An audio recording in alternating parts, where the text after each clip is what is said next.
You ever 3D printed in TPU before?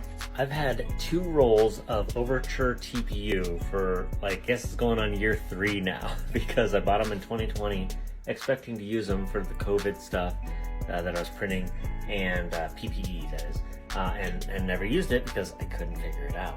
The reason I couldn't figure it out is because I wasn't trying it on the Prusa, and the direct drive really helps.